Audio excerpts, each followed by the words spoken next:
Hi guys, welcome to the Scraptember Crafty Tag videos. Scraptember is a video a day hosted by Laura Alberts, Miranda Weber, and Natalie Bowers, where each of those ladies have a video on their YouTube channel every day. I can't commit to that at this point in my life with a 3-year-old and a 9-year-old. Sports, house, running my own little, crafty business. But I will be participating at the end of the month, so stay tuned for that. And I also wanted to jump on for the crafty tag to answer some questions so you guys can get to know me. I know it's been a while since I've posted regularly on YouTube. Bear with me, I'm not used to being in front of the camera. This is entirely uncomfortable for me. The little one is at preschool, so I'm going to try to get some videos done while she is gone today. So the first question, it's how long have you been scrapbooking and or card making? Probably I've been card making for a long time because my mom used to make cards and I dabble with her here and there. But as far as scrapbooking, I started scrapbooking shortly before I met my husband. So I've probably been scrapbooking 17 or 18 years at this point, but I didn't really get into it until our son was born. So that's he'll be 9 in November. And even then, it took me a while to find my voice, so to speak. I was still very much your typical 90s scrapper, cutting my pictures in shapes or very simple pages, gigantic titles and the picture. But it took me a while from there to find my voice. I'd say the last 2 or 3 years I have come, I don't want to say I have my own style, but I have something I'm a little more comfortable with, a little less basic, but still not more product on the page than photos. So let's see, question number 2, why do you scrapbook or make cards? Memory keeping, artistic outlets, etc. Well, I scrapbook because of my kids. And I know I won't be able to, as the years go on, remember every little memory or why did I take this picture? What was going on at this point that made it important for me to take that? So I want to do that for them, in case they're interested when they're older. Or, as my husband and I get older, that's, we're not looking at it right now, but if there's ever a time where either of us start to forget, I want to have those as well. Where do you share your projects, even those without a video? I'll be honest, I haven't really been creating over the summer. We had swim practice 5 days a week, swim meets 2 nights a week, and then with both of them home, it just didn't happen.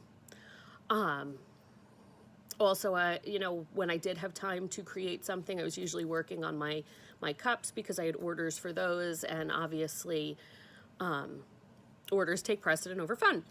When I do have things to share that don't have a video, it's usually either on my Instagram, I believe that is the Paper Addict LB, because I had to add something to that one, or my website, which is thepaperaddict.com. Number 4, what do you watch and or listen to, if anything, while you're creating? Usually I have the TV on for noise if I'm here alone. If I am, it's most likely either something we recorded in the evening hours, or my favorite show is Supernatural, and that is on every day here on TNT. So that would be on. How do you find time to craft? You just heard that I really don't. With the kids' schedules, swimming 5 days a week, meets 2 nights a week. Meets were about 4 hours a piece. there was, you know, but very little time. I know it doesn't sound like that much, but by the time you get everybody in the car, everybody changed, everybody out of the car, by the time we got home from swimming, it was time to start lunch. Then, okay, lunch is over, but I've still got to clean and laundry, and you know how it goes. But I try to find time. The little one started preschool, so I'm going to try to use some of that time. She goes Tuesdays and Thursdays for about 2.5 hours. I'm going to try to use some of that time to create. Obviously, there's things around my house I want to get done that I don't want to say I can't do when she's here, because I try not to have that attitude, but there's things that are easier to do when she's not here. Like, we have a back room right here, right there, that I'd like to do some cleaning out of. That, you know, it's a back room, it's concrete floor, it's basement. I don't particularly want her rummage around in there while I'm cleaning. But yeah, I also tend to, as the winter months come, when we're sitting watching football or whatever, my desk is right behind the couch and I can see the TV, and, you know, the kids will be here playing with toys or whatever, and hubby will be watching football, and that's really when I have the most time. Favorite underrated crafty trend? I'll be honest, I'm not very trendy. In any aspect of my life. I have a more traditional, not traditional in the stuffy sense, but like, we have just Amish mission furniture. I don't have a whole lot of, you know, decorations on the wall and tchotchkes around, and my clothes, very basic. You can see black shirt. I have a pair of jeans on, and I have a pair of Birkenstocks on. So, I don't even know if I can answer that question, because I don't really follow trends. What is your go-to color combo for spring and summer? Always pink. Pink and aqua. Those are, I mean, I think I gravitate to those for any time of year. And I think I struggle with scrapping winter and fall so much, because I'm not so great at using the browns and the oranges and the traditional red and green. Favorite brand for fall and winter collections? I don't know that I would say I have a favorite brand anymore. I used to be very, very big into Echo Park. I still like their stuff. But I find that each company lately are so hit or miss that it just depends on the collection. Mostly, I'd say, if you forced me into a corner and said you have to pick one, I'd probably say Simple Stories. But I pretty much buy whatever strikes my fancy, keeping in mind that I'm trying to buy less, which I've been doing a decent job at.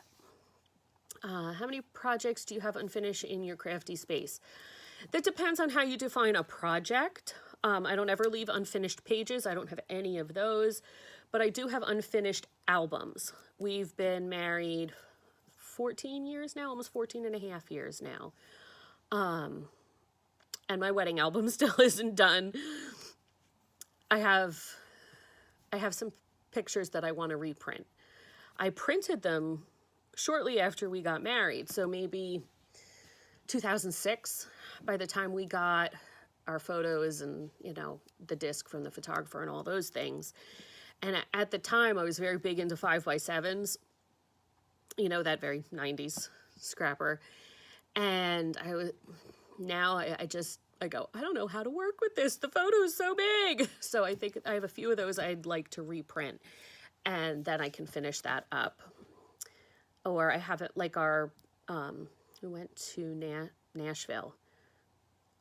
I forget, it was either 2007 or 8. And I still have that sitting here. I've been working on it. What I've been trying to do is do a page that I want to do and a page in that to try to get it done. Do you put your finished layouts in a pile or store them away in their albums? Oh, let's not even go there. These, let's see, right here, excuse my hiney. Do you know how many of these I have filled with layouts that aren't in albums. Let's see, I've got one, two, I've got two upstairs. I thought I had another one. Oh, I've got one over there. So yeah, they don't go in albums because I like to put them in date order. But then I always find I'm spending more time rearranging. So I think what I'm going to do, I don't know, I haven't really decided, is I'm just going to put them in albums by year, even if they're not in exact month order. How long does a layout take you? Usually between 45 minutes to an hour, unless I try to do something that's outside my wheelhouse, and then I end up usually scrapping it anyway. I get to the end and go, I don't like this, and chuck it. How did you make it on a design team, and or why did you pick the design teams you are on? I'll be honest, I've been a bad design team member this summer. That's the long and short of it. I've missed deadlines. I've completely forgotten. But the reason I pick a design team is I like to see ones that are inclusive of many different styles, because not everyone is in the same place in their scrappy journey or their crafting journey. And I don't think we should discount the memory making of someone whose style is different than ours.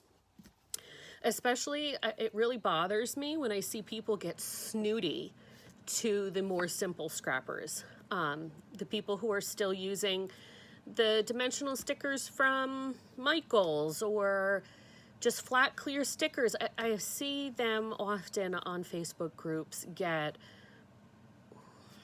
criticized, for lack of a better word, for, oh, you need to do this technique and you need to do that technique. Hey, we're all on a different journey. We also don't know each other's budgets, right? Maybe the coupons at Michael's and the sales allow them to scrapbook. So I like to see a design team that's inclusive of many different styles. I like to see a design team that interacts with their followers or people who enter their challenges or post in their groups. So yeah, I don't like it to feel like a clique that you can't enter. And I have to say I'm very thankful for the only 2 design teams I'm on at this point for kind of bearing with me as I went through a dry season. And I hope to be better about that. But yeah, grace too. Grace to know that we're not getting paid for this. So yeah, that's my little 2 cents rant. Why would you want to be on its design team? I think I just probably answered that question instead of the first one.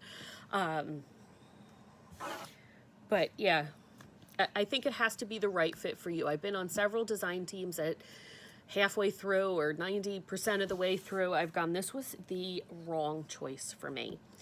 Whether it be the time commitment, the products.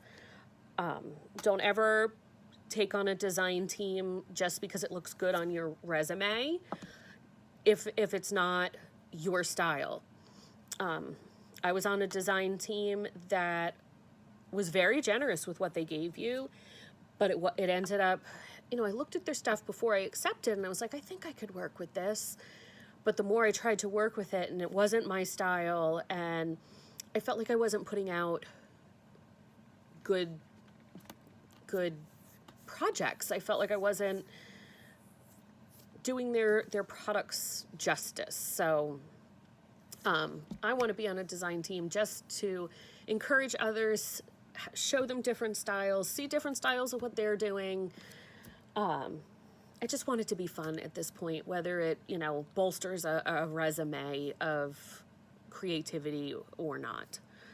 So that's it for the tags. I'm going to hop off of this video and start scrapping for the video you're going to see at the end of the month for Scraptember. So look for the hashtag for this so you can find the other ladies. Ooh, I didn't realize that would be so loud. the other ladies participating, it's hashtag Scraptember Crafty Tag, because there was no like required sign up list for this. So that will help you find other ladies who have answered the questions. And if there's any questions you'd like to ask me and have me answer, I would love to do that. It doesn't have to be about just scrapbooking. It can be about my family, my house, my cups, my whatever questions you have. And I'll be back with another video soon, guys, because I have that commitment scheduled, so I know it'll get done. Thanks so much, and I'll talk to you soon. Bye.